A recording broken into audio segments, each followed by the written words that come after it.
1 in 3 adults now has fatty liver disease, and most have no idea because their blood work looks perfect. Ever wonder why you feel exhausted and foggy, even though your doctor says you're healthy? Today, I'll explain fatty liver disease like you're 5 years old. By the end, you'll understand why millions of people who never touch alcohol are walking around with livers packed full of fat. You'll also learn what you can actually do about it before it's too late.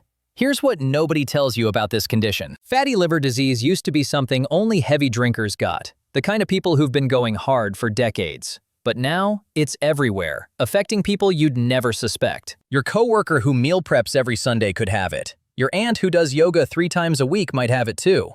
That guy at the gym who drinks protein shakes and tracks his macros. They're all walking around with livers stuffed with fat, and they have absolutely no idea because their blood work looks totally normal. The whole time, sugar and insulin are quietly turning their liver into a storage unit that's completely out of space. And by the time it shows up on standard blood tests, the damage is already serious.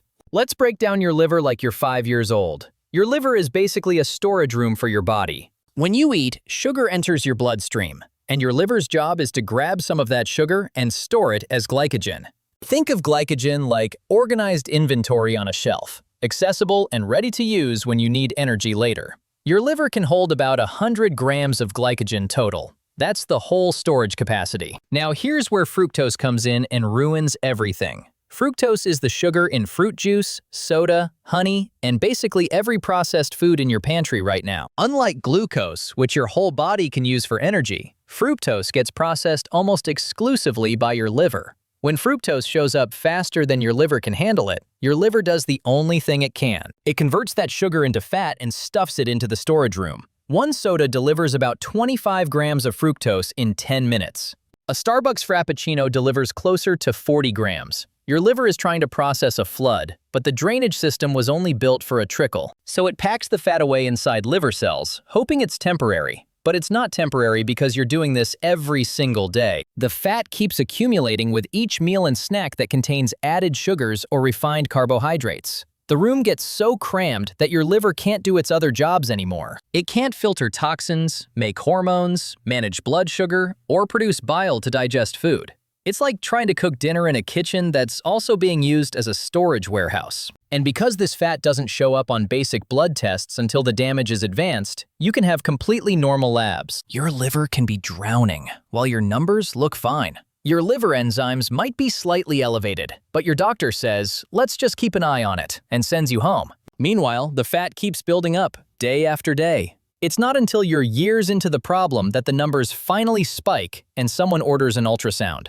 By then, you might already have fibrosis, scarring that doesn't fully reverse. Some people progress to cirrhosis, the same kind heavy drinkers get, except you've been sober the whole time. Here's where it gets wild and you need to pay attention. Liquid sugar hits hardest because it floods your system all at once with zero fiber to slow it down. When you eat an apple, the fiber slows digestion, and your body processes the sugar gradually over time.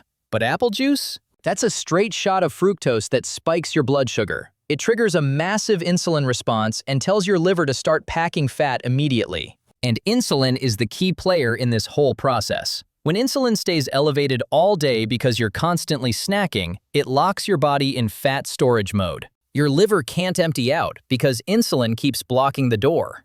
Now here's the part that'll make you mad. And this is the payoff you need to hear. Those healthy foods you've been choosing every single day, many of them are actually worse than candy when it comes to your liver. That low-fat vanilla yogurt marketed as nutritious has 25 grams of added sugar, more than a glazed donut. Your whole grain cereal that claims to be healthy often contains 15 grams per serving. Plus, most people pour double servings. That innocent-looking granola bar has high fructose corn syrup as the second ingredient. The acai bowl from your local health cafe packs 60 grams of sugar between the blend, granola, and honey drizzle. You thought you were being virtuous, but food companies engineered these products to hit your bliss point while slapping health claims on the label. Your liver has been drowning in fructose, while you blamed yourself for not having enough willpower. This isn't a character flaw. You were lied to by an industry that profits from your confusion. This matters to you because fatty liver isn't just about your liver. When your liver gets fatty, your insulin resistance gets worse. That makes it harder to lose weight, no matter how little you eat. It increases your risk for type 2 diabetes. It messes with your cholesterol in ways that standard eat less saturated fat advice won't fix. It increases inflammation throughout your whole body. That inflammation contributes to heart disease, joint pain, and brain fog. It makes you feel like you're decades older than you actually are. Your liver is the metabolic hub of your entire body. When it's clogged with fat, everything downstream starts breaking. But here's the good news you've been waiting for. Your liver is shockingly resilient. It's one of the only organs that can actually regenerate. If you stop flooding it with fructose and give it a chance to clear out, it can heal. Studies show that people can reverse fatty liver in as little as 2 to 3 months with the right changes. You don't need to go full keto. You don't need to fast for days. You don't need expensive supplements or a total life overhaul. You just need to give your liver a break and let it do what it was designed to do. So here's a simple, doable 2-week reset that actually works. First, eat protein first at every meal. Eggs for breakfast, chicken or fish for lunch, Greek yogurt without added sugar for a snack. Protein stabilizes blood sugar and stops the insulin roller coaster that keeps your liver in fat storage mode. It also keeps you full, so you're not reaching for snacks every 2 hours. Second, eliminate all liquid calories. No juice, no soda, no fancy coffee drinks with caramel and whipped cream, no smoothies that are basically dessert in a cup. This single change removes the fastest route to liver overload. Third, take a 10-minute walk after dinner. It doesn't have to be intense. Just move. Walk around your neighborhood. Moving after you eat pulls sugar out of your bloodstream and into your muscles, which gives your liver immediate relief. That's it. 3 changes. No keto, no fasting, no supplements. Just 2 weeks of letting your liver breathe.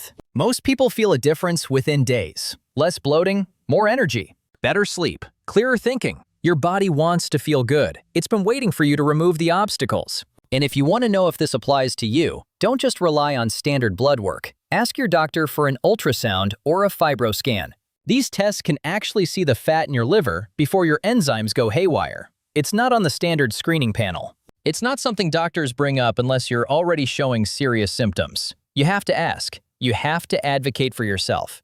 Because if you wait for the system to catch it, you might be waiting until permanent damage sets in. To recap, your liver can only hold about 100 grams of glycogen, and fructose goes straight there and gets converted to fat when it arrives faster than your liver can process. Liquid sugar floods your system without fiber, spiking insulin and locking you in fat storage mode. You can have totally normal blood tests while fat quietly builds for years. You're not lazy. You were deceived by food marketing that prioritized profit over your health.